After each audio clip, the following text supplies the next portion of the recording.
I woke up that morning knowing something was wrong. You know that feeling, right?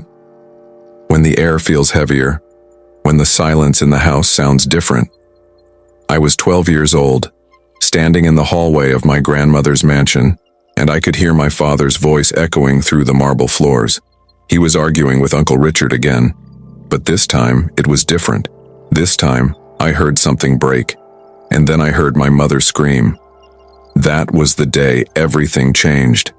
That was the day I learned that my family's fortune came with a price, and that price was measured in blood, tears, and secrets that should have stayed buried forever. My name is Jonathan Blackwood, and this is the story of how my family's legacy destroyed everything I ever loved. The Blackwood name meant something in Boston. It meant old money, real estate empires, shipping companies that dated back to the 1800s. My great-great-grandfather built this dynasty from nothing, or at least that's what they told us. But money like ours doesn't come from nowhere. It comes from somewhere dark, somewhere you don't ask questions about. And in my family, asking questions was the first rule you learned to break. My grandmother, Eleanor Blackwood, was the matriarch. She ruled our family like a queen, sitting in her study with those cold blue eyes that could freeze your blood. Every Sunday, we'd gather at the estate for dinner, all of us. My father Marcus and his brother Richard, my mother Catherine, my two older sisters and me. The table was always set perfectly, crystal glasses catching the chandelier light, silverware arranged like weapons. And in a way they were. Grandmother Eleanor would sit at the head of the table, and she'd look at each of us, measuring, calculating. She knew everything about everyone. She knew my father was drinking too much. She knew Uncle Richard was having an affair with his business partner's wife. She knew my mother was taking pills to sleep at night. And she used that knowledge like currency, trading favors, manipulating situations, keeping everyone under her thumb. But what she didn't know, what none of us knew then, was that Uncle Richard had been stealing from the family business for years. Millions of dollars, funneled through offshore accounts hidden in shell companies with names I couldn't even pronounce. He was desperate, you see. His gambling debts had piled up so high that he owed money to people you don't want to owe money to. People who don't send collection letters, they send messages written in broken bones and burned buildings. The night I heard my parents fighting, the night that changed everything, my father had just found out. He'd discovered Richard's betrayal, and he was furious. I pressed my ear against their bedroom door and I heard my mother begging him not to go to Eleanor. She said it would tear the family apart. My father said the family was already torn apart. We just hadn't noticed yet. I didn't sleep that night. I sat in my room, staring out the window at the Boston skyline, watching the lights flicker like dying stars. I thought about all the family dinners, all the forced smiles, all the times I'd seen my father and uncle shake hands while their eyes burned with something that looked like hatred. I'd always thought families were supposed to love each other. I was so naive. The next morning, my father called a family meeting. This wasn't unusual. We had family meetings for everything: business, decisions, investment opportunities, who would manage which properties. But this one felt different. When I walked into the dining room, the tension was so thick you could taste it. Uncle Richard was already there, looking pale, his hands trembling slightly as he lifted his coffee cup. My mother stood by the window, her arms crossed, refusing to look at anyone. My father didn't waste time. He threw a folder onto the table, papers spilling out, financial statements, transaction records, evidence of Richard's theft. The silence that followed was deafening. I watched Uncle Richard's face go from pale to red to pale again. He tried to deny it at first, his voice shaking, saying something about misunderstandings and accounting errors. But my father wouldn't let him finish. He listed every transaction, every stolen dollar, every lie. Grandmother Eleanor sat perfectly still, her face like carved stone. When my father finally stopped talking, she spoke, and her voice was colder than I'd ever heard it. She said one word: out. Uncle Richard was being disowned, removed from the family, his inheritance gone. His name stripped from the business. Just like that. Decades of history, erased in a single moment. But Uncle Richard didn't go quietly. He stood up, knocking his chair over, and he said something that made my blood run cold. He said if he was going down, he'd take everyone with him. He said he had information, secrets about where the family money really came from, about deals my great-grandfather made, about people who'd been hurt, about crimes that had been covered up for generations. He said he'd destroy the Blackwood name, and he meant it. My father lunged at him. I'd never seen my father violent before, but in that moment he became someone I didn't recognize. They crashed into the table, glass shattering, my mother screaming, my sisters crying. I just stood there, frozen, watching my family fall apart right in front of me. Security finally pulled them apart, and Uncle Richard was dragged out of the house, still shouting threats, still promising revenge. That should have been the end of it, but it wasn't. It was just the beginning, because Uncle Richard kept his promise. 3 weeks later, the first story hit the news. An investigative journalist had received anonymous documents detailing questionable business practices by Blackwood Enterprises. Tax evasion, bribery, ties to organized crime figures going back 50 years. The journalist's name was Sarah Mitchell, and she was relentless. Every week, another story, another revelation, another piece of our family's dirty laundry aired for the world to see. The company's stock plummeted. Business partners started backing away. Old friends stopped returning calls. My father aged 10 years in a month. He stopped sleeping, stopped eating, spent all his time with lawyers trying to contain the damage. My mother's pill problem got worse. I'd find her in the bathroom at 3 a.m, staring at herself in the mirror, tears streaming down her face, asking over and over what we'd done to deserve this. But the worst part was school. The other kids had always known I was a Blackwood, but it had meant something good before. Now it meant I was the kid whose family was on the news for all the wrong reasons. People whispered when I walked by. Some parents didn't want their children associating with me anymore. I lost friends I'd had since kindergarten. I became invisible, or worse, I became someone people stared at but never spoke to. Then came the threats. Real threats, not just newspaper articles. Someone spray-painted our house with words I won't repeat. My father's car was vandalized. We started getting letters, angry letters from people who claimed our family had wronged them, demanding money, demanding justice, demanding blood. The police investigated, but they couldn't find who was behind it. Or maybe they didn't want to find them. Maybe they thought we deserved it. My grandmother, for the first time in her life, looked scared. She called another family meeting, and this time her voice shook when she spoke. She said we needed to make a choice. We could fight this, drag it out in court for years, watch our reputation destroyed piece by piece, or we could make it go away. She had contacts, she said. People who could solve problems. People who could make Sarah Mitchell stop digging. People who could make Uncle Richard understand that some doors, once opened, can't be closed. I didn't understand what she meant at first, but my father did. He stood up, his face white with rage, and he said absolutely not. He said we were not becoming the monsters people already thought we were. He said we'd lost everything else, but we wouldn't lose our souls. It was the bravest thing I'd ever seen him do, standing up to Eleanor Blackwood when she was desperate and dangerous. But Eleanor wasn't used to being told no. She made a call that night, after everyone had gone home. I know because I snuck back to the mansion, something told me I needed to be there, needed to know what was happening. I hid in the library, and I heard her on the phone. She was talking to someone named Vincent, and she was offering him money to make the problems disappear. Her exact words were, "Make sure they understand what happens when you cross this family." I wanted to run to my father, to warn him, but I was terrified. This was my grandmother, the woman who'd taught me to play chess, who'd given me books and told me stories, and now she was arranging something that sounded like violence, maybe worse. I stayed hidden until she finished the call, and then I crept out of the mansion like a thief in the night. The next week, Sarah Mitchell's car was run off the road. She survived, barely, with a broken leg and fractured ribs. The police called it an accident, but everyone knew it wasn't. The investigation into our family suddenly went quiet. Other journalists wouldn't touch the story. It was like someone had drawn a line and said this far, no further. And I knew. I knew my grandmother had done this. I knew my family had crossed a line we could never come back from. I confronted her.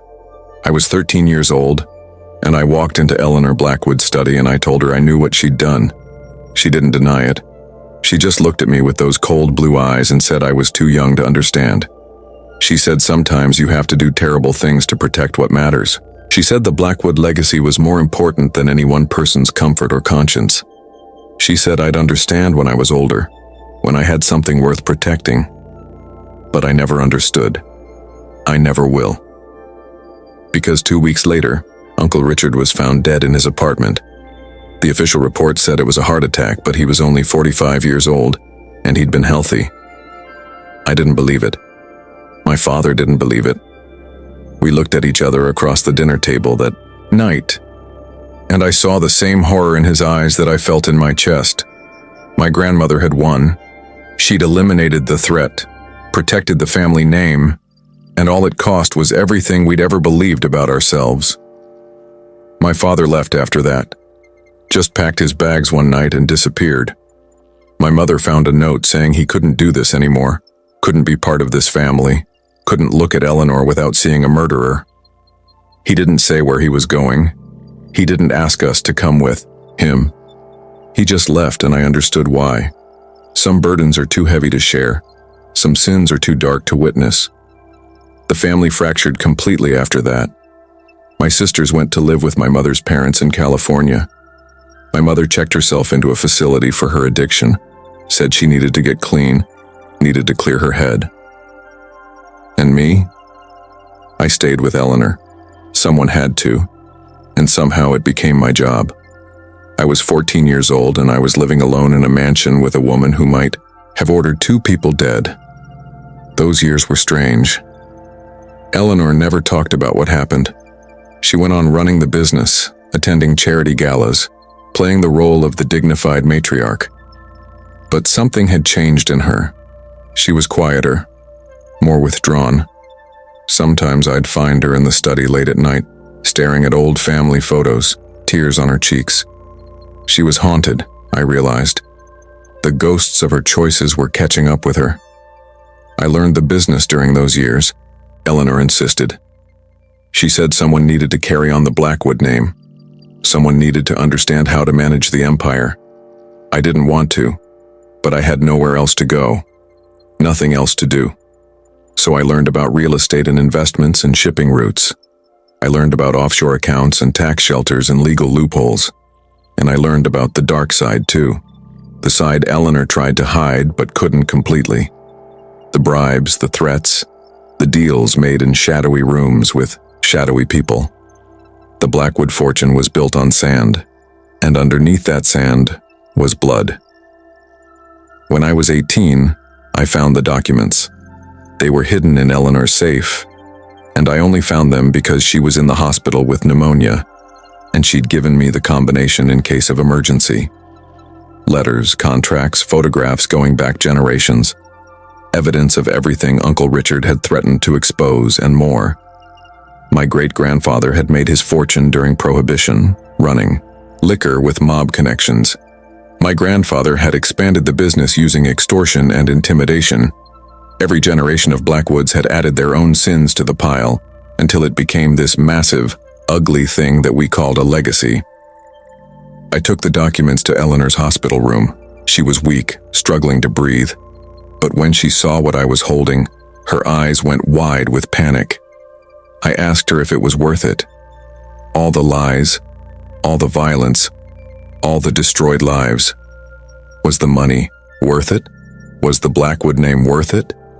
She couldn't answer. She just started crying, these awful, racking sobs that shook her whole body.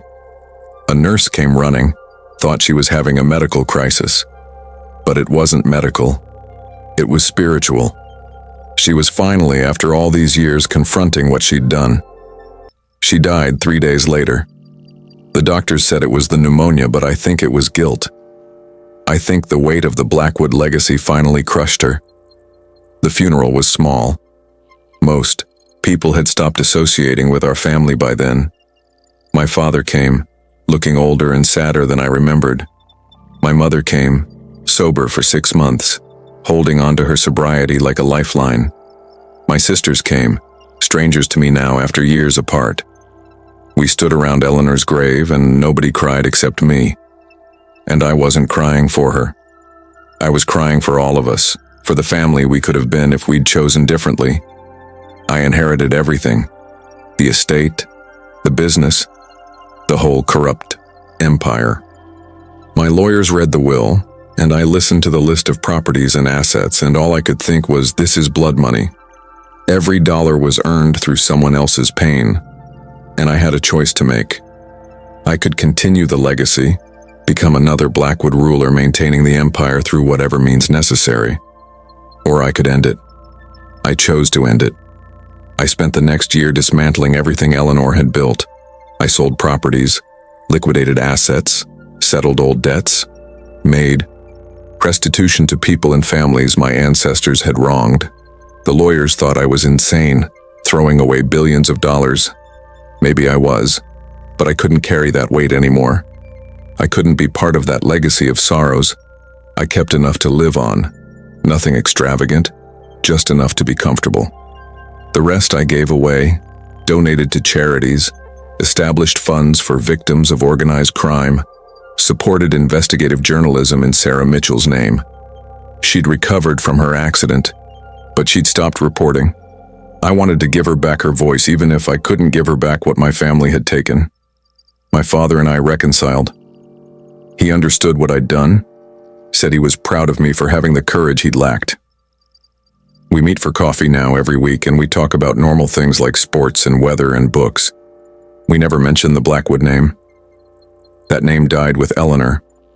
I changed mine legally, became Jonathan Morris. Just another person trying to live a decent life. Sometimes I wonder what my great-great-grandfather would think if he could see what became of his empire. Would he be angry that I threw it all away? Or would he be relieved that someone finally broke the cycle? I'll never know. All I know is that some legacies aren't worth preserving. Some family fortunes cost too much to maintain, and sometimes the bravest thing you can do is walk away from everything you were taught to value. I'm 32 now. I work as a teacher in a public school, helping kids who come from difficult backgrounds. I have a small apartment, a cat, and a life that's entirely my own. I sleep well at night. I don't wake up wondering what terrible thing my family has done.